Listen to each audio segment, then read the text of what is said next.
지난주일까지도 16장의 앞부분을 다뤘었는데 그 말씀의 내용을 기억하시는지 모르겠습니다.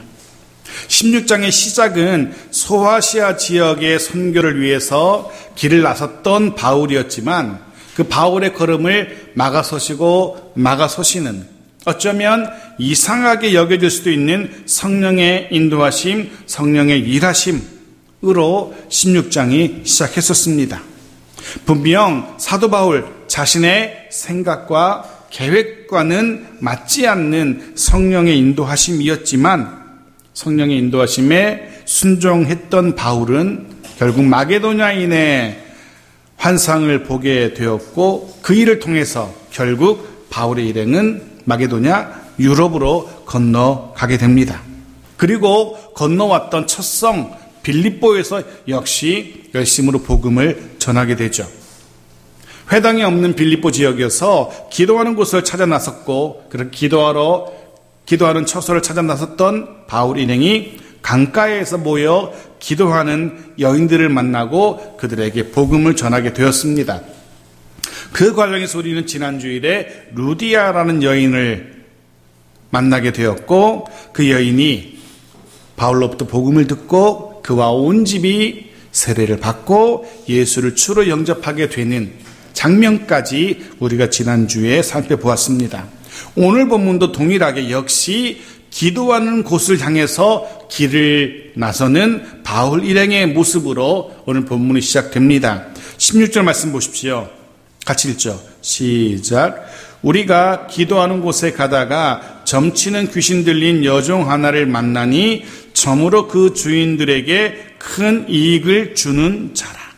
보십시오. 시작이 이렇게 됩니다. 우리가 기도하는 곳에 가다가 이거 빌립보에서 얼마나 머물렀는지 잘 모르지만 정확하게 모르겠지만 바울 일행은 여전히 안식일마다 기도하는 곳으로 향합니다.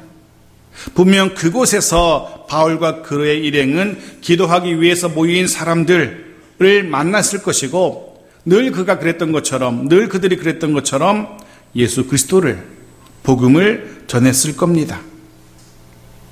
지난주에 이어서 바울과 그의 일행은 늘 기도하던 기도의 장소가 있었다는 사실 다시 한번 말씀을 드립니다.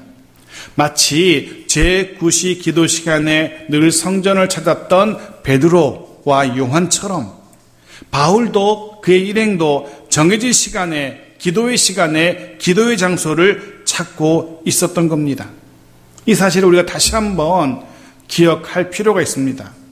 비록 코로나 사태로 인해서 주중에 교회 문을 닫고 있지만 그럼에도 불구하고 우리 모두에게는 저마다의 삶 속에 기도의 자리가 있어야 합니다. 사실 저 개인적으로는 제가 신앙생활 시작한 이래요. 지금 요 근래처럼 흔히 말하는 영성이 깊어진 때는 없었던 것 같습니다. 정말로 간절하게 그 어느 때보다도 간절하게 하나님 앞에 나아가고 기도하고 바라며 지난주에 하박국서를 읽으면서 묵상했었는데요. 어느 때보다 하나님을 기다리는 이해되지 않는 상황이지만 원하는 것들대로 일이 진행되지 않지만 그럼에도 불구하고 하나님을 향해서 기도할 수밖에 없고 하나님의 손길을 기다리게 되어지는 그런 때인 것 같습니다. 우리의 삶의 현장 속에 저마다 그런 기도의 자리가 있기를 원합니다. 복잡하고 고단한 시간 속에서 정말로 참된 위로와 평안과 쉼을 경험할 수 있는 그런 기도의 자리 있어야 됩니다. 때로 지치고 때로는 주저앉고 싶을 때 새로운 소망, 새로운 열정을 회복할 수 있는 기도의 자리가 있어야 됩니다. 세상 사람들이 흔히 말하는 세상 사람들이 다 갖기를 원하는 힐링의 시간, 힐링의 장소, 우리에게는 기도의 자리, 기도의 시간이어야 할 겁니다. 우리 모두에게 그런 소중하고도 복된 시간과 자리 있기를 간절히 소원합니다. 그렇게 다시금 바울의 일행이 기도하는 곳으로 갑니다. 그러다 한 여인을 만나게 됩니다. 오늘 본문은 이 여인을 점치는 귀신 들린 여종 이렇게 설명하고 있어요. 점을 치는 사람이고 귀신 들린 사람이고 여종입니다. 먼저 우리가 기억할 것은 이 여인이 귀신의 힘을 빌어서 점을 치는 여인이었다는 겁니다.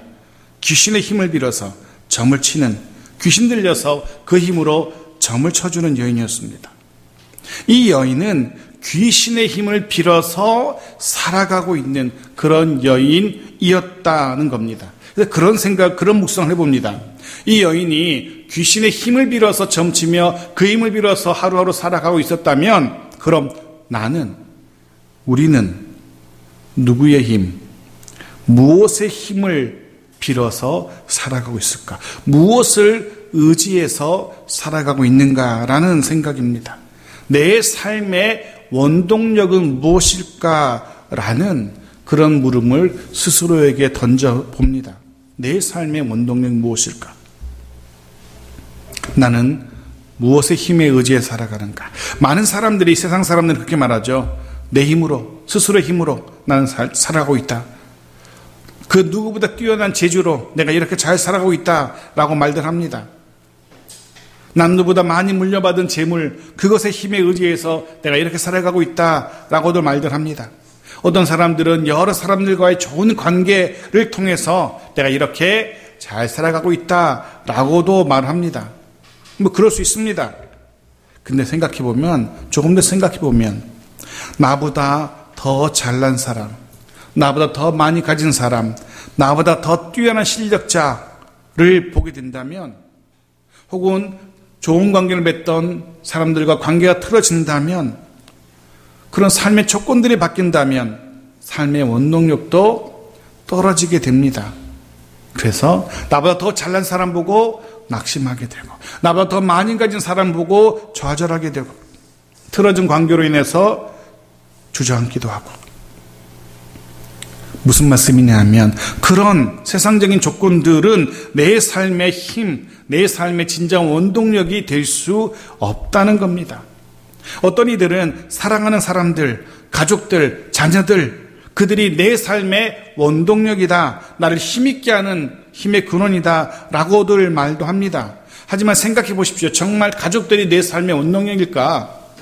말은 그렇게 하지만, 말은 내 아이들이 내 삶의 원동력입니다, 내 사랑하는 가족이 내 삶의 원동력입니다 말을 하지만, 곰곰이 생각해 보면 그들이 나를 더 힘들게 하고, 그들이 나를 더 분노하게 하고, 그들이 나를 더 실망시킬 때가 많은 것이 사실입니다. 오히려 가장 가까운 가족들로 인해서 더 좌절하게 되는 경우가 더 많은 게 사실이죠. 역시 사랑하는 가족들도 내 삶의 참된 원동력은 될 수 없다는 겁니다. 결국 남는 분은 한 분입니다. 오직 여호와 하나님에게 소망을 두고 여호와 하나님으로 인해 살아가는 자, 조금 전에 우리가 불렀던 찬양의 가사처럼, 주만 바랄지어다 그 가사처럼, 오직 여호와 하나님만이, 불변하시는 그분만이, 한결같으신 그분만이 우리의 참된 삶의 원동력이심을 잊지 마십시오. 그분을 내 삶의 힘으로 원동력으로 삼아 살아갈 때에 비로소 우리의 삶이 변함없이 활력으로 가득하게 될 겁니다. 하박국 3장 18절 말씀, 우리가 잘 아는 말씀입니다. 같이 읽어볼까요? 시작. 나는 여호와로 말미암아 즐거워하며 나의 구원 하나님으로 말미암아 기뻐하리로다. 스가랴 12장 5절은 또한 이렇게 기록합니다. 같이 읽죠. 시작. 유다의 우두머리들이 마음속에 이르기를 예루살렘 주민이 그들의 하나님 만군의 여호와로 말미암아 힘을 얻었다 할지라. 아멘. 여호와로 말미암아 즐거워하고 기뻐하고 힘을 얻을 수 있는 저 여러분 모두가 되어지길 바랍니다.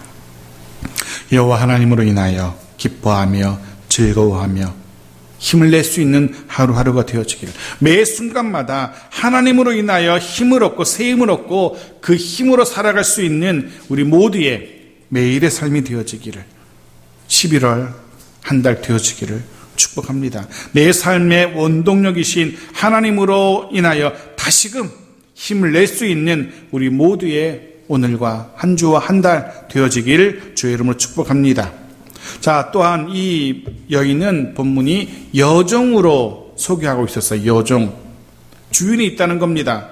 주인에게 매여 있는 여인이었던 겁니다. 정확하게는 주인들입니다. 한 사람이 아니라 여러 사람이 이 여인을 공동으로 소유하고 있었고, 이 여인으로부터 얻는 이익을 나누어서 큰 이익을 얻는 주인들이 있었습니다. 귀신 들린 한 여인에게서 여러 남자들이 막대한 이익을 얻고 있었던 겁니다. 여러분들 혹시 귀신 들린 사람을 보신 적이 있으신지 모르겠습니다. 저는 아직까지 귀신 들린 사람이 난리치는 걸 보지 못했지만, 영화나 드라마를 통해서 귀신 들린 사람이 어떤 상태인지는 우리가 대충 알 수 있죠. 정상적인 삶을 살아가지 못합니다. 험악하고 섬뜩한 눈빛으로 사람을 노려보기도 하고, 스스로 몸을 자해하기도 하고, 온종일 소리를 지르면서 지내기도 합니다. 성경이 이렇게 기록합니다. 그들의 모습을. 마태복음 8장 28절 말씀입니다. 같이 읽죠. 시작. 또 예수께서 건너편 가다라 지방에 가심에 귀신 들린 자 둘이 무덤 사이에서 나와 예수를 만나니 그들은 몹시 사나워 아무도 그 길로 지나갈 수 없을 지경이더라. 몹시 사나워 아무도 그 곁을 못 지나갑니다. 한 곳 더 보겠습니다. 마가복음 9장 26절입니다. 같이 읽죠. 시작. 귀신이 소리 지르며 아이로 심히 경련을 일으키게 하고, 소리도 지르고 경련도 일으키기도 하고, 심한 고난을 당하며 살아가게 됩니다. 귀신 들린 사람, 스스로에게, 남에게 심한 고통을 당하고 고난을 당하며 살아갑니다. 말 그대로 정상적인 삶을 살아갈 수가 없는 상태인 겁니다. 그렇게 살다가 귀신이 점을 치게 해주고, 어떤 사람들에게 그때 돈을 받고, 흔히 하는 말로 앵벌이라는 단어들을 들어보셨을 겁니다. 이 여인이 귀신으로 인해 당하는 고통에는 이 주인들이 아무런 관심이 없었습니다. 그리고 고통하는 가운데 한마디씩 내뱉는 그 점치는 것으로 인하여 물질적인 이익을 얻고, 더 많은 이익을 얻기 위해서 그 여인을 이용하는 데에만 관심이 있었던 그런 이들입니다. 이 모습 보면서 그런 생각을 해봅니다. 세상의 논리가, 세상이 그런 것 같습니다. 세상도 마찬가지죠. 수단, 방법 가리지 않고 이익을 남기려 합니다. 과정이 어떤지는 관심이 없습니다. 그저 결과만 중요하게 여기죠. 그 과정에서 그 결과를 얻기 위해서 그 과정 중에 사람이 마음을 상하고 눈물을 흘리게 된다 할지라도 그 마음에 회복 불가능한 상처를 입게 되어도 상관하지 않습니다. 자기가 원하는 것만 얻으면 돼요. 자기가 바라는 것만 그대로 해내면 되는 겁니다. 그러면 세상 사람들은 환호하고 박수 쳐줘요. 마치 이 여인으로 하여금 이 여인의 상황이 어떻게 되어지든 돈만 벌면 된다고 생각했던 이 주인들처럼 세상은 그렇습니다. 하지만 우리는 달라야 되죠. 수단과 방법을 가리지 않고 심지어 불법적이라 할지라도 돈만 벌면, 성공만 하면, 성장만 하면 된다는 아니죠. 적어도 하나님의 나라의 백성들이라면 세상의 방식과 세상의 수단, 이런 것과는 다른 방식으로 살아야 될 겁니다. 수단과 방법을 가리지 않는 세상의 방식 따라서 살아가서는 안 될 겁니다.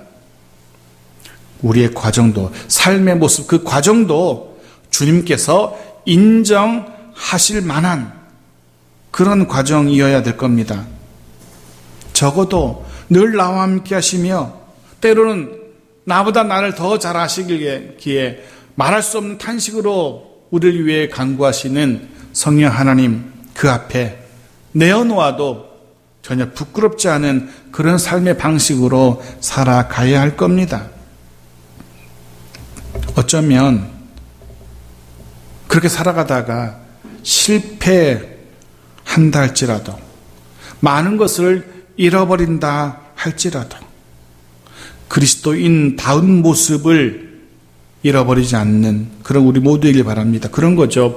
주님 보실 때에 부끄러운 성공보다 주님 보실 때에 떳떳할 수 있는 그런 실패, 그 실패를 주저하지 않는 우리의 삶의 모습이기를 간절히 소원합니다. 자, 17절입니다. 같이 읽죠. 시작. 그가 바울과 우리를 따라와 소리질러 이르되 이 사람들은 지극히 높은 하나님의 종으로서 구원의 길을 너희에게 전하는 자라 하며, 이 귀신 들린 여종이 또 소리를 고래고래 지릅니다. 가만히 들어보니까 그 모습을 보니까 바울 일행을 따라다니면서 그들을 향해서 소리치고 있는 겁니다. 귀신 들린 사람이 소리치는 것 보신 적 있으십니까? 저도 역시 직접 귀신 들린 자가 소리치는 거 못 봤지만 영화를 보면 섬뜩하지 않습니까? 검은 사제들 이런 거, 박소담이 연기했던 검은 사제들, 귀신 들려 소리 지르는 거 보면 꿈에 나올까 봐 무서울 정도로 섬뜩합니다. 상상을 초월하는 모습일 겁니다. 그런 모습으로 생각해 보십시오. 그런 모습으로 소리를 지르면서 바울 일행을 따라다닙니다. 고래고래 소리를 지르면서 바울 일행의 그 발걸음을 회방하고 있는 겁니다. 복음을 전하기 위해서 내딛는 그 발걸음을 막아서고 있는 겁니다. 하나님 나라의 확장을 지금 이 귀신 들린 여종이, 귀신이 막아서고 있는 겁니다. 근데 재밌는 걸 발견할 수 있는데요. 그가 소리치는 내용이 무엇인지 보십시오. 가만히 들어보면 고래고래 소리 지르는데 가만히 들어보면 이렇게 소리쳐요. 지극히 높으신 하나님의 종, 그리고 구원의 길을 전하는 자라고 소리쳐요. 듣고 보니까 너무나 정확한 표현이잖아요. 그런데 우리말 번역에서는 그렇게 정확하게 나오긴 한데 실제로 그 맥락을 살펴보면 조금 다른 의미라는 것을 알 수가 있습니다. 일단 바울 일행이 머물고 있는 지역이 다신교 지역인 헬라 문화권이라는 사실을 우리가 기억할 필요가 있어요.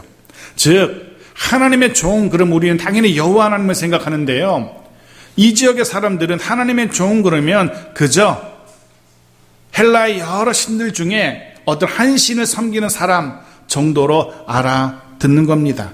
그저 신을 섬기는 사람, 그 이상도 이하도 아닌 거예요. 구원의 길을 전하는 자라는 표현도 마찬가지입니다. 우리야 여호와 하나님과 예수 그리스도의 구원의 복음을 알기 때문에 구원의 길을 전하는 자 하면 예수 복음을 전하는 자라고 받아들이지만, 당시 헬라 문화권에서 구원의 길을 전하는 자는 신에게 이를 수 있는 길을 알려주는 사람이라는 뜻이에요. 여러 헬라의 신들이 있는데 이 신에게 가려면 이렇게 해야 되고, 저 신에게 다가가려면 저렇게 해야 되고, 이 신에게 복을 받으려면 이렇게 해야 되고, 이렇게 알려주는 사람들이 있었던 겁니다. 그런 당시 다양한 신들을 섬기는 이들이 있었고, 저마다 그 신에게 이룰 수 있는 자신만의 방법을 알려주는 사람이라는 그런 의미일 겁니다.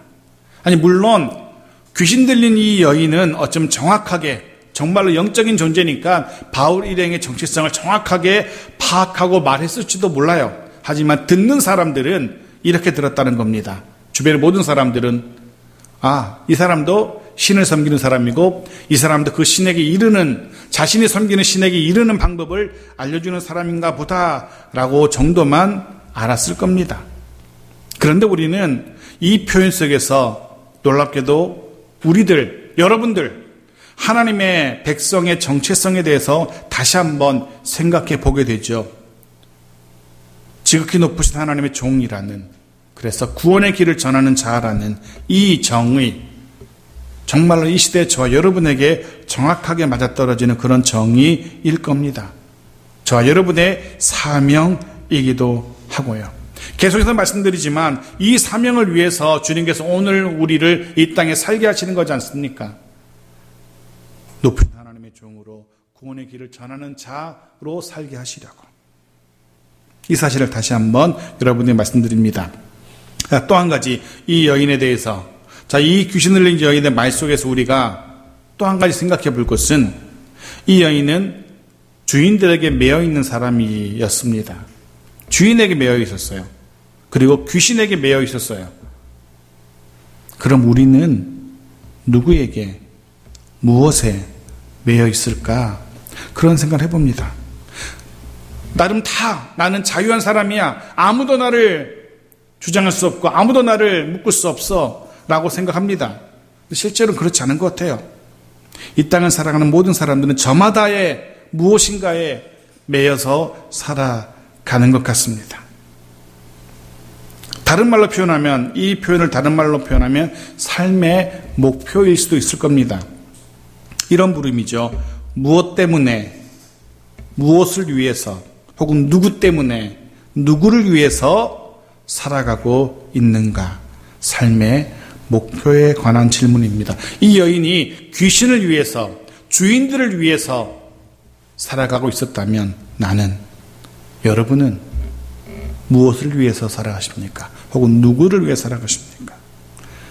비록 정신없을 정도로 바쁜 하루하루이지만 순간순간 잠시 멈춰서 한번 생각해 보십시오. 내 삶의 목표는 무엇일까? 나는 무엇 때문에, 누굴 위해서 이렇게 살아가고 있는 것일까? 생각해 보십시오. 깊이 묵상하시고, 무엇보다 하나님의 백성들인 저와 여러분이기에, 하나님의 백성들이기에 그 하나님을 위하여, 여호와 하나님을 위하여, 그리고 그의 나라와 영광을 위하여, 그의 영광을 위해 살아갈 수 있는, 물론 여러 가지 크고 작은 삶의 목표들이 있겠지만 바로 이거, 하나님의 백성으로서의 이 목표를 잊지 아니하는 우리 모두 되어지길 바랍니다. 자, 마지막 절 18절입니다. 같이 읽죠. 시작. 이같이 여러 날을 하는지라 바울이 심히 괴로워하며 돌이켜 그 귀신에게 이르되 예수 그리스도의 이름으로 내가 네게 명하노니 그에게서 나오라 하니 귀신이 즉시 나오니라. 바울 일행이 여러 번 참았던 것 같습니다. 여러 날을 참았던 것 같습니다. 참았던 이유는 아마 그걸 겁니다. 이 여인에게서 귀신을 내쫓고 난 이후에 벌어질 일에 대해서 바울이 염려를 했던 것 같습니다. 실제로 바울이 이 여인에게서 귀신을 내쫓고 난 이후에 장면을 보면, 상황을 보면 바울의 염려대로 사태가 급박하게 돌아가죠. 심각하게 힘들어집니다. 바울 일행이 옥에 갇히는 일이 벌어지게 됩니다. 아마 그런 일을 염려했기 때문에 바울이 그냥 참고 참았던 것 같은데 도저히 참지 못하고 드디어 바울이 이 여인을 마주합니다. 이 여인이 질러대는 괴성으로 인해서 도무지 복음을 전할 수 없었던 이 상황을 끝내기로 한 겁니다. 그래서 이 귀신 들린 여인에게, 아니 정확하게는 이 여인을 붙들고 있는, 이 여인을 종으로 삼고 있는 귀신에게 영적 전쟁을 선포하죠. 물론 바울 자신의 힘으로는, 인간인 바울의 힘으로는 이 영적인 존재, 귀신의 힘을 대적할 수 없을 겁니다. 하지만 연약한 인간 바울이었지만 그에게는 예수 그리스도의 이름, 그 이름의 능력이 있었어요. 빌립보서 2장 10절 보십시오. 같이 읽죠. 시작. 하늘에 있는 자들과 땅에 있는 자들과 땅 아래에 있는 자들로 모든 무릎을 예수의 이름에 꿇게 하시고. 바울에게는 이 이름의 권세가 있었습니다. 모든 우주 만물이 그 발 앞에 엎드릴 수밖에 없는 예수 그리스도, 그분의 이름의 능력이 바울에게는 있었습니다. 해서 바울이 선포합니다. 예수 그리스도의 이름으로 명하노니, 예수의 이름으로 명하노니. 원문의 의미는, 단어적인 정확한 의미는 예수 그리스도의 이름을 의지하여 명하노니 이렇게 됩니다. 바울은 자신의 힘이 아니라, 자신의 경험이 아니라, 자신의 재주가 아니라, 자신의 지식이 아니라 예수님을 의지하여서 영적 전쟁을 선포하고 있는 겁니다. 바울은 예수님을 의지하여서 그 힘으로 힘의 근원을 삼고 있는 겁니다. 바울의 삶의 힘의 원동력은 예수 그리스도였던 겁니다. 우리도 그래야 됩니다. 우리 모두도 예수 그리스도를 의지해야 되며 예수 그리스도를 내 힘의 근원, 삶의 원동력으로 삼아야 됩니다. 그럴 수 있길 바랍니다. 자, 그렇게 바울이 예수 그리스도의 이름을 의지하여서 귀신에게 명령합니다. 그에게서 나오라 라고. 어떻게 됩니까? 귀신이 즉시 그에게서 나옵니다. 귀신이 즉시 그에게서 나옵니다. 귀신이 그에게서 나옴으로 인하여서 드디어 이 여종은 귀신에게서 노임을 받게 됩니다. 그리고 그로 인하여 정상적인 여인의 상태로 돌아오게 됩니다. 그런 거죠. 이 여인에게서 귀신이 나옴으로써 이 여인은 정상의 삶을 살게 됩니다. 이 여인에게서 귀신이 나옴으로 이의 삶이 변하게 된 겁니다. 이 여인에게서 귀신이 나옴으로써 이 여인의 삶이 온전하게 회복된 겁니다.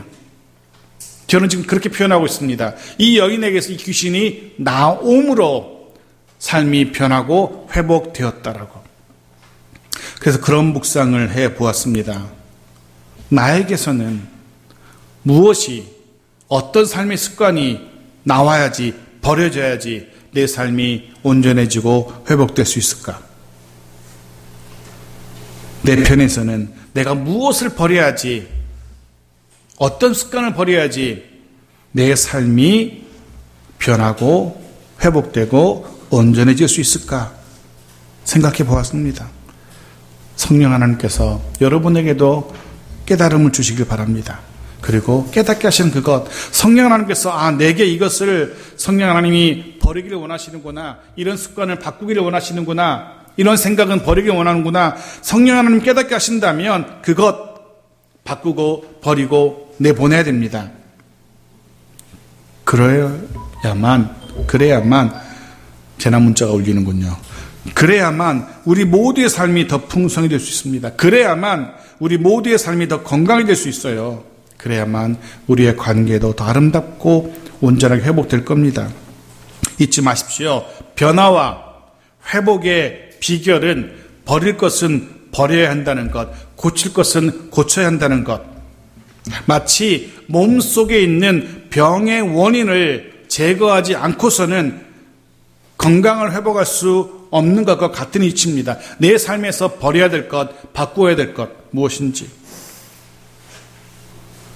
지난 주간에 제가 몇 달간 계속 좀 우울하고 지치고 무기력하고 좀 그런 좀 있어서 병원에서 피검사를 한번 해봤어요. 주사 맞는 거 죽기를 싫어하는데 그래도 그냥 피검사를 어떻게 해봤어요. 아무래도 해야 될 것 같아서. 했더니 이제 몸이 지난 2월에 했던 피검사도 훨씬 더 나빠지긴 했었는데 가장 의사가 하는 말이 가장 심각한 문제는 비타민 D라는 것이 몸에 거의 없다는 거예요. 바닥이라는 거예요. 수치가 거의 안 나올 정도로. 그게 왜 문제냐면 면역력과 관계가 된다 해서 협박처럼 얘기를 하더라고요. 협박하시는 것처럼. 면역력과 관계가 되고, 그러면서 그렇게 말씀하세요. 코로나 걸려가지고 어떤 사람 쉽게 치유되고 어떤 사람 치유 못 되죠. 그 원인이 뭔지 아십니까? 바로 비타민 D에 있습니다. 이렇게 말씀하시는 거예요. 그래서 듣고 보니까 그냥 비타민 D가 없으니까 코로나 걸리면 못 산다는 얘기처럼 그렇게 말씀하시더라고요. 그래서 그러면서 하는 얘기가, 젊으신 분이 비타민 D가 이렇게까지 없냐고. 하루에 20분씩만 햇볕을 쬐도 비타민 D는 몸에 자연적으로 생성되는데 너무 없다고, 이러면 안 된다고. 그러면서 주사를 맞든지 비타민 주사를 석 달에 한 번씩 2번을 맞든지 약을 드시든지 해야 된다고. 그래서 이제 주사 맞기 싫으니까 그럼 약을 먹겠다라고 해서 약을 먹고 있고요. 그러고 있는데 생각해 보니까 일주일에 제가 햇볕 쬐는 시간이 요즘은 거의 없었던 것 같아요. 집에 있든지 교회 오면은 저기 사무실에 그냥 들어가가지고 화장실 갈 때는 잠깐 갔다가 내려오고 그러니까 실제로 햇볕 보는 시간이 없었다라는 생각이 들더라고요. 그래서 이제 열심히 햇볕도 보고 비타민 D도 먹고 하려고 하는데 그런 습관들, 조금 번거롭고 귀찮지만 교회 와서 한두 시간씩 돌아다니면서 햇볕도 좀 쐬고, 그전에는 코로나 전에는 만날 사람도 많고 식사 약속도 많고 하니까 막 돌아다니면서 했었는데 요즘은 오라는 사람도 없고 갈 곳도 없고 하니까 교회만 이렇게 있으니까 그랬던 것 같아요. 그래서 이런 삶의 습관도 내가 버려야겠다. 이제는 귀찮더라도 좀 나가서 햇볕도 쐬고 걸어야겠다라는 생각처럼 여러분에게서 여러분의 삶을 바꾸기 원한다면, 더 나은 삶을 원한다면 여러분에게서 바꾸어야 될 것, 포기해야 될 것, 버려야 될 것 무엇인지 깊이 한번 묵상해 보시고 성령 하나님께서 깨닫게 하신 바가 있다면 그것 버릴 수 있는 우리 모두가 되어지기를 간절히 소원합니다. 자, 이 귀신이 나감으로써 이 여인이 이제 정상적인 모습으로 회복됩니다. 그리고 바울 일행도 정상적으로 복음을 전할 수 있게 됩니다. 모든 상황이 다 정리된 것 같은데 아니죠.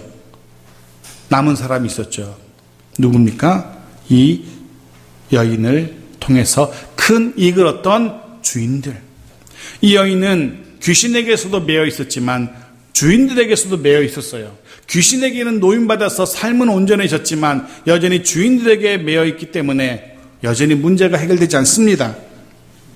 오히려 이제 이 여인이 귀신에게서 노임으로 인하여서 주인들과의 관계가 더 틀어집니다. 그 문제는, 그 상황은 다음 주에 살펴보도록 합니다. 오늘 말씀을 마칩니다. 오늘 말씀은 우리에게 우리의 삶의 소망이 무엇인지, 삶의 목표가 무엇인지 우리에게 묻습니다. 무엇을 위해서 그토록 열심히 달려가고 있는지 우리에게 묻습니다. 그리고 그렇게 달려갈 수 있는 힘의 근원, 삶의 원동력이 무엇인지 우리에게 생각해 보기를, 깨닫게 되기를 우리에게 원합니다. 오늘 말씀은 우리에게 예수 그리스도, 그분이 우리 삶의 이유라고 말씀합니다. 그분이 우리 삶의 원동력, 우리 삶을 힘있게 하는 이유라고 우리에게 말씀하십니다. 새로운 11월, 분명 여전히 힘들고 쉽지 않은 시간이 될 겁니다. 그렇지만 예수 그리스도로 인하여 기뻐하며 즐거워할 수 있는 11월 한 달 되어지길 바랍니다. 예수 그리스도로 말미암아 새로운 힘과 소망을 품고 달려가는, 힘있게 달려가는 11월 한 달 되어지기를 주의 이름으로 축복합니다. 아멘.